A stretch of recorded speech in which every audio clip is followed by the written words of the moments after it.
Tak. Og dejligt at se så mange er dukket op, selvom det er en rigtig møgvejr, for at sige det som det er. Når vi nu er samlet her foran Udlændinge, Integrations- og Boligministeriet, så synes jeg, det vil være på sin plads at starte med et lille eventyr. Det man kunne kalde et kageeventyr. Det lyder sådan her. Efter Inger Støjberg havde vist sin kage frem, I ved, den kage, hvor hun fejrede de 50 asylstramninger, ja, der mødtes hun med Lars Løkke Rasmussen og Kristian Thulesen Dahl og Naser Khader og mange andre ledende politikere for at spise den dejlige kage. De var jo alle enige om, at de 50 asylstramninger virkelig var noget at fejre. Men da Inger skar det første stykke ud af kagen, var det ikke flødeskum eller kagecreme, der var flød ud af den dejlige kage. Nej, det var blod. Der flød faktisk rigtig meget blod ud af kagen. Der blev blod ud på bordet, og ned på gulvet, og ned på politikernes fine sko, og de dyre jakkesæk blev helt snaskede. Og Naser Khader, han gik i chok og råbte, vi har blod på hænderne, vi har blod på hænderne. Det var så skrækkeligt. Men heldigvis viste Lars Løkke sig som det, man kalder en rigtig statsmand. Han rejste sig, tog sin fadøl og råbte, skål!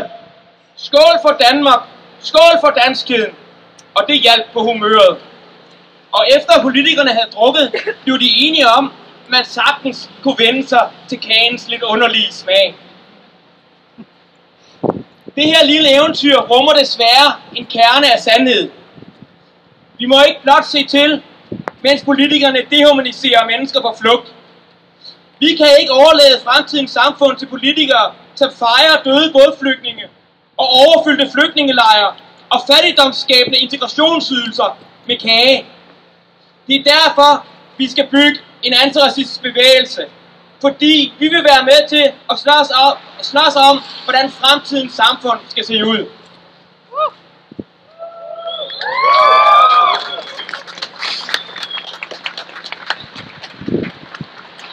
Mange mennesker har i dag udsigt til et hårdere og dårligere liv end deres forældre. Du kan med velbegrundet frygt i stemmen spørge dig selv, er der noget, der hedder folkepension, når jeg bliver gammel? Arbejdsløshed eller længere tids sygdom kan betyde en decideret social katastrofe, hvis det rammer en almindelig arbejder. Kort sagt, vores velfærdssamfund er i forfald.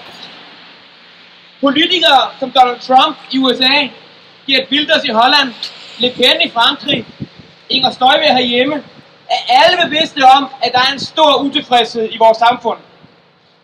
Deres mål er at aflede utilfredsheden og kæde den sammen med racistiske argumenter.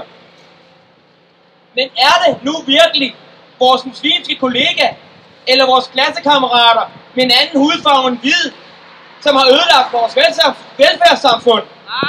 Nej, det er ikke. Vi skal som antiracister forstå folks frygt, men klart og tydeligt pege på, at det er de alt for mange års med nedskæringspolitik, som er årsagen til den stigende frygt og utilfredshed. Det er de alt for mange år med nyliberale reformer, som har fyldt lommen hos de rige, betalt af vores allesammens tryghed, sikkerhed og velfærd. Vi skal forstå, at den voksende sociale ulighed i vores samfund, at den jord, de racistiske idéer kan gro i.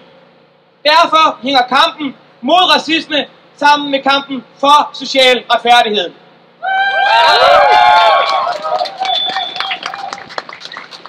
Og så vil jeg slutte med den her.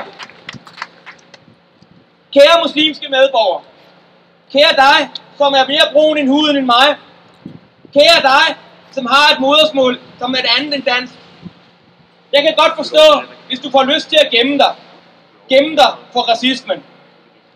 Men du skal vide, at vi er en underskov af mennesker, som ønsker et multikulturelt samfund.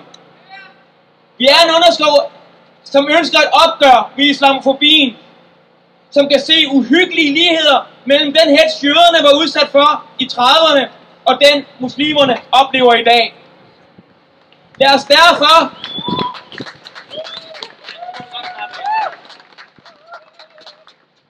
derfor på denne dag, på FN's internationale dag mod racisme, give hinanden hånden på, at vi vil forme en alliance.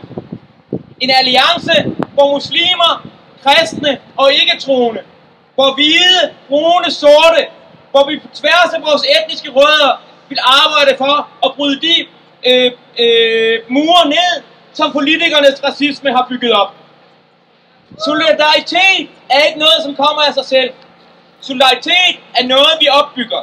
Solidaritet er et resultat af fælles handling og fælles organisering. Lad os opbygge en antiracistisk bevægelse. Fordi vi ved, at vi som antiracister er svage, når vi er alene, men når vi organiserer os sammen, kan vi forandre vores samfund.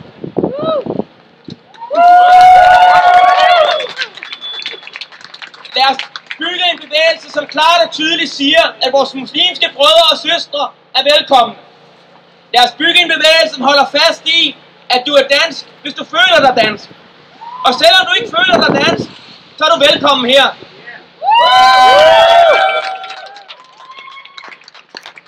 Og lad os bygge en bevægelse, som har det udgangspunkt af mennesker, hvor end de er fra, ja, så er de lige meget værd. Lad os bygge en bevægelse, som kan overkomme den racistiske splittelse og rette vreden i samfundet opad, i stedet for mod hinanden. Tiden er ikke inde til at græde eller til at blive apatisk. Tiden er inde til at organisere os sammen. Tiden er inde til at få nye venner og sammen opbygge en slagkraftig antiracistisk bevægelse, så vi kan slippe af med politikere som Inger Støjberg.